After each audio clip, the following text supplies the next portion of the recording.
بسم الله الرحمن الرحیم. دکتر بابری باز هم حاضر است که در سلسله کیس پریزنتیشن ها کیس نمبر 578 که عبارت از Interstitial Lung Disease می باشه خدمت مسلکان عزیز خود در داخل افغانستان از طریق وبسایت فیسبوک و یوتیوب دکتران برای افغانستان تقدیم نمایم. امیدوار هستم که مورد استفاده و قبولشان قرار گیرد. سبب مراجعه مریض از سرفه ها و عسرت های تنفسی تشکیل میده.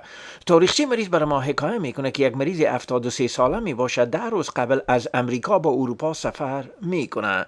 در این مدت مریض زکام هم می داشته باشه و از عسرت های تنفسی و سرفه های خشک شاکی می باشه. از 4 روز به این طرف عسرت های تنفسی مریض شدت کسب کرده، همچنان در نزد مریض اسهالات هم دیده میشه. مریض از دلبدی، استفراغات، دردهای بدنی و سابقه توبرکلوز حکایه نمیکنه. از نقطه نظر ریویو آف سیستم با استثنای نقاطی که قبلا خدمت شما عرض کردم کدام نقطه مثبت نزد مریض دیده نمیشه. در قسمت پس مدیکال هیستوری مریض سابقه هایپرتنشن و کرونری ارتری دیزیز، همچنان استنت پلیسمنت در سال 2009 نزد مریض صورت گرفته می باشه. از نقطه نظر سرجیکال هیستوری پروستاتیک سرجری در نزد مریض صورت گرفته می باشه. فامیلی هیستوری و الرژی ان ریمارکبل می باشه. ادویه مریض پی پی آی، زوکور و اسپرین می باشه. از نقطه نظر پرسونال هیستوری مریض 20 پکیر سیگرت کش می باشه. 2 سال قبل سیگرت کشیدن توقف داده می باشه. همچنان از مشروبات الکلی و دراگ استفاده نمی کنه. از نقطه نظر فیزیکال اگزامینیشن یک شخص مسن می باشد در مایلد رسپیراتوری دیسترس قرار می داشته باشد. از نقطه نظر وایتال ساین فشار خون مریض 130 بر 74 نزد مریض یک تکپنیا، همچنان تاکیکاردیا تو مریض 99.2 دیگری فارنهایت می باشه. نقاط مثبت در فیزیکال اگزامینیشن در ششهای مریض بایلاترال بیزل کراکلز شنیده میشه. بقیه معاینات فیزیکی در نزد مریض ان ریمارکبل می باشه. در معاینات لابراتوری در سی بی سی مریض یک گلوکوسیتوز 20,000، انیمیا، هموگلوبین مریض 10 و هماتوکریتش 29.2، ترومبوسایتیمیا، پلیتلیت کاونت مریض 523,000 بلند می باشه. در بی ام پی مریض یک متابولیک اسیدوسیس، همچنان بی یو ان 26 و کراتین مریض 1.4 بلند می باشه. بی ام پی مریض 16 و دی دایمر مریض 4185 بلند می باشه. ای بی جی مریض یک هایپر ونتیلیشن و های گریدین هایپاکسیمیا می داشته باشه. الکتروکاردیوگرام مریض ساینس تاکیکاردیا در تشخیص شما کمک نمی کنه. چست اکسری مریض مایل کاردیومیگالی بایلاترال انترستیشل الویولر چنجز دیده میشه. اگر در قسمت اپر زون توجه کنین یک سیستیک چنجز هم دیده شده میتونه. اسسمنت و پلان دکتر جوان ما در امرجنسی روم تشخیصشان بایلاترال نمونیا، congestive heart failure، rule out interstitial lung disease می باشه. broad spectrum antibiotic زوسین برای گرام نگاتیو، وانکومایسین برای گرام پازیتیو، لیواکوین برای اتیپیکال کاورش نزد مریض چالان میشه. یورین استریپ و لیجنولا انتیجن نزد مریض فرستاده میشه. نزد مریض کلچر صورت میگیره. انفکشن دیزیز کانسلتیشن صورت میگیره. همچنین مریض امرا با بایپاپ میکانیکال ونتیلیتر تداوی میشه. نزد مریض همچنان اکوکاردیوگرام، کت اسکن چست توصیه میشه. لیسیکس 20 میلی گرم آی وی آینوی مریض مانیتور میگرده. همچنان با کرونری ارتری دیزیز اسپرین و استاتین کانتینیو میشه.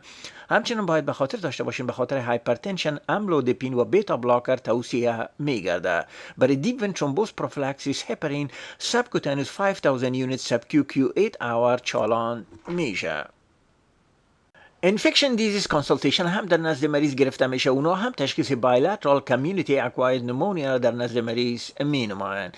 البته همچنان در نزد مریض رول او توبرکلوسیس مریض با ای وی ایزولیشن هم قرار میدن. همچنان برای پی سی پی در نزد مریض ال دی اچ و همچنان سپیوتوم فور پی سی پی فرستاده میشه. کوانتیفرنتس در نزد مریض هم صورت میگیره. همچنان ANA اریتروسایت سediمنتیشن ریت، CRP، C انکا و P انکا در نزد مریض هم فرستاده میشه. همچنان باید به خاطر داشته باشین مریض آماده برانکاسکوپی میکنن. انتیبیوتیک در نزد مریض کانتینیو میشه. البته اول چست اکسری مریض که تقریبا 3 سال قبل در نزد مریض صورت گرفته می باشه مورد مطالعه قرار میگیره. اگر در اول چست اکسری مریض توجه کنین، مریض emphysematos changes یا low sensitivity در upper zone و increased vascularity در قسمت lower zone دیده میشه. وضع مریض به تدریج خراب شده، مریض انتوبیت میکنن، کت اسکن چست در نزد مریض صورت میگیره. همچنان در نزد مریض برانکاسکوپی امرای برانکیل الویولار لاواج هم صورت میگیره. البته کت اسکن چست مریض پرانکیمال ویو نشان میده bilateral upper zone cystic changes traction bronchiectasis in ground glass appearance می داشته باشه. البته در اینجا هم اگر توجه کنین عین تغییرات برانکیکتاسیس و upper zone ground glass appearance امرا با cystic changes دیده میشه. البته lower zone کمتر involvement می داشته باشه. همچنان pleural thickening و peripheral patchy pleural base infiltrate در نزد مریض دیده میشه. همچنان در اینجا بر شما کرونال ویو را نشان میده. اگر توجه کنین بیشتر upper zone involve می باشه، یعنی برانکیکتاسیس و cystic changes در upper zone قسمت های پایانی تنها ground glass appearance می داشته باشه. همچنان در این شادو شما میتونین traction bronchiectasis را و همچنان cystic changes mostly upper zone area را involve کرده می باشه. البته بعدها معاینات سایتولوژی در برانکیال الویولار لاواج برمیگرده کدام مالیگننسی PCP و همچنان AFB نگاتیو می باشه. همچنان معاینات بعدی ANA HIV تست نگاتیو می باشه. استپ و لیجنلا انتیجن در ادرار نگاتیو، سی انکا و پی انکا نگاتیو، کریپتوکوکل انتیجن نگاتیو می باشه. همچنان نزد مریض اکوکاردیوگرام صورت میگیره. اوورال left ventricular function در حالت نرمال، ejection fraction در حدود 60%، اما systolic pulmonary artery pressure در حدود 65 mm of mercury یعنی pulmonary hypertension هم می داشته باشه. البته چون مایکروبیولوژی در نزد مریض نگاتیو می باشه، مریض امرا با های دوز آف استروید تداوی میشه. آهسته آهسته وضع مریض بهبود حاصل میکنه، از میکانیکال ونتیلیتر بیرون شده، بالاخره رخصت و به چست کلینیک اپاینتمنت برش داده میشه. البته در اینجا چست اکسری مریض متعاقب اکستوبیشن و تداوی استروید برای 1 هفته نشان میده. اگر شما توجه کنید significant improvement در چست اکسری مریض دیده میشه. مرواریدهایی را که دکتر جوان ما درباره از این کیس دلچسب بر ما جمع آوری کرده می باشه قرار ذیل می باشه. البته شما از نقطه نظر اناتومی به خاطر دارین که ما در حدود 250 میلیون واحد تنفسی و یا اسناخ می داشته باشیم. البته الویولا و یا اسناخ از برانکیول و همچنان از ارتریول و همچنان از وینول توسط انترستیشیوم جدا شده می باشه. آلات مریضی انترستیشیال ما به نام Interstitial Lung Disease یاد می کنن. Interstitial Lung Disease و یا ILD یک گروپ بزرگ از امراض اتروجنس ششها را تشکیل میده که شباهت زیاد از نقطه نظر سریریات، پاتولوژی و ایمیجینگ می داشته باشه. از این جهت تمام از این امراض زیر عنوان Interstitial Lung Disease مطالعه می گردد. از نقطه نظر اسباب 2 گروپ عمده را باید به خاطر داشته باشین. گروپ اول که اسبابش معلوم می باشه و گروپ دوم که اسبابش معلوم نمی باشه به نام ایدیوپاتیک یاد می گرده. گروپی که اسبابش معلوم می باشه شامل Occupational Lung Disease، Collagen Vascular Disease، Drug Induced Lung Disease و Radiation Induced Lung Disease می باشه. در قسمت ایدیوپاتیک سارکویدوسیس، کریپتوژنیک اورگانایزینگ نمونیا و ایدیوپاتیک انترستیشل نمونیا شامل می باشه. این سلاید که از اپ تو دیت استفاده شده کلاس های مختلف دیفیوز پرانکیمال لانگ دیزیز بر شما نشان میده. البته در این جمله 4 کلاس عمده را بر شما نشان میده. یکی عبارت از دیفیوز پرانکیمال لانگ دیزیز که اسبابش معلوم می باشه شامل دراگ و همچنان کولاژن واسکولار دیزیز می باشه. کلاس دیگهش عبارت از گرانولوماتوس دیزیز که در این جمله سارکویدوسیس و بالاخره ادرس که در این جمله لامفانژیولایومایوماتوسیس و همچنان در این جمله پولمنری لانگرهانس سل هیستیوسایتوسیس شامل می باشه.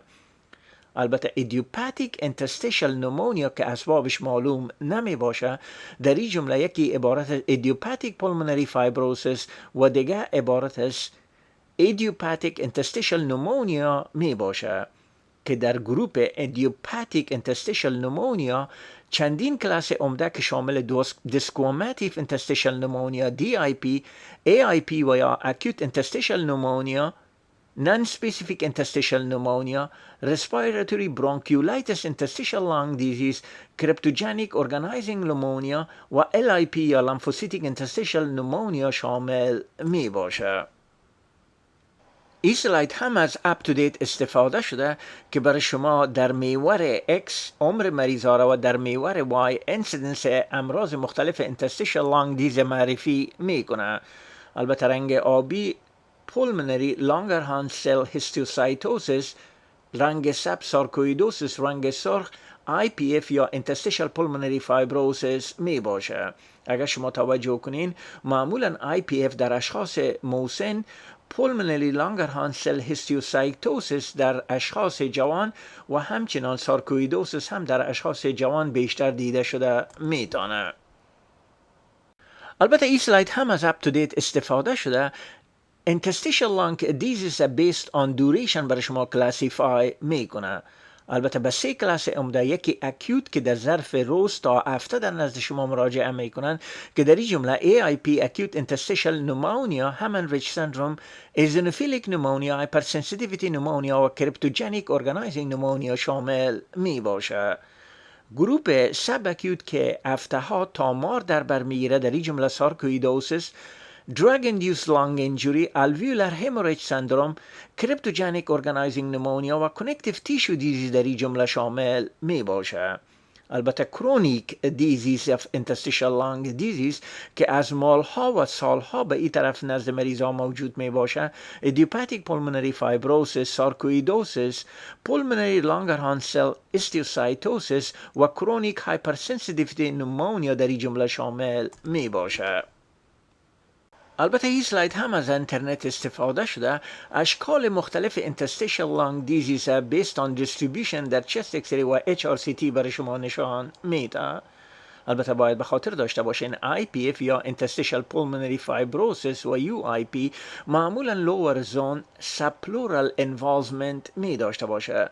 در chest x-ray reticular infiltrate honeycombing، decreased lung volume. در HRCT معمولا honeycombing، traction bronchiectasis و minimal ground glass appearance می داشته باشه.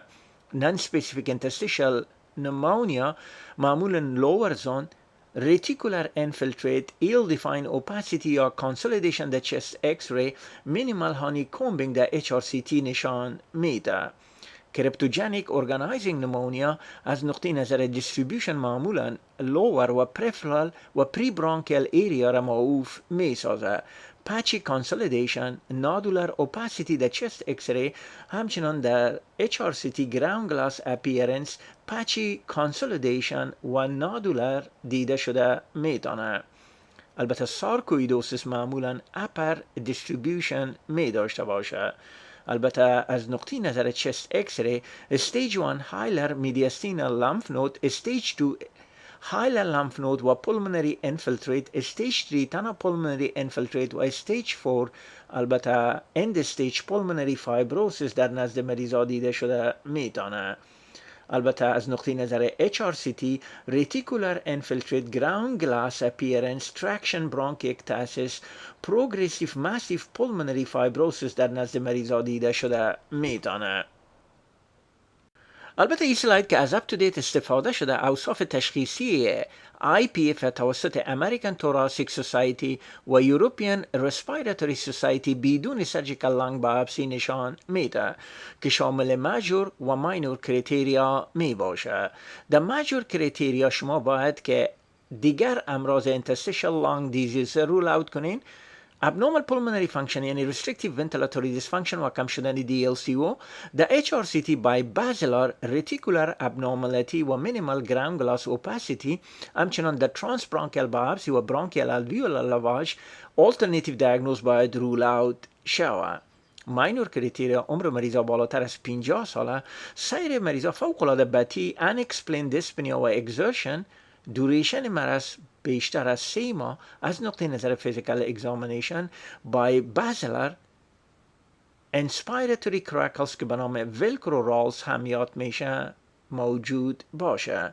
یعنی اگر ماینر و ماجور کریتریا در نزد مریضا موجود می باشه شما ضرورت به سرجیکال لنگ بایوپسی برای تشخیص IPF ندارین. به صورت بسیار خلاصه تداوی امراض interstitial lung disease اگر مریض drug induced interstitial lung disease می داشته باشند دوا را استاپ میکنین و مریضا استیروید چالان میکنین. مریضایی که connective disease associated interstitial lung disease می داشته باشند و یا cryptogenic organizing pneumonia می داشته باشند و یا non specific interstitial pneumonia استیروید cytotoxic treatment مثل سایکلوفاسفامید و ازاتایپورین در نزد مریضا مؤثر می باشه. برای DIP معمولا شما سیگرت کشیدن در نزد مریضا توقف میتین و همچنان نزد مریضا استیروید چالان میکنین. مریضای سارکویدوسیس میتونه از استیروید سایتوتاکسیک تریتمنت مثل هایدروکسیکلوروکین انفلکسماب هم استفاده میشه. به مریضای هایپرسنسیتیویتی نومونایتس باید که آفندینگ اجنت استاپ کنین و از سایتوتاکسیک تریتمنت هم به شمول استیروید استفاده کرده میتونین. همچنان باید خدمت شما عرض کنم برای بهبود این پروگرام تعلیمی و عامل منفعه ما به نظریات همکاری پیشنهادات شما ضرورت داریم. لطفاً امرای محترم دکتر سب ناصر اوریا که مسئول و مرتب وبسایت و فیسبوک داکترز فار افغانستان می باشه از طریق ایمیلشان nasseroria@yahoo.com تماس حاصل کنید. تا کیس های بعدی خداوند یار و مددگار شما. السلام علیکم.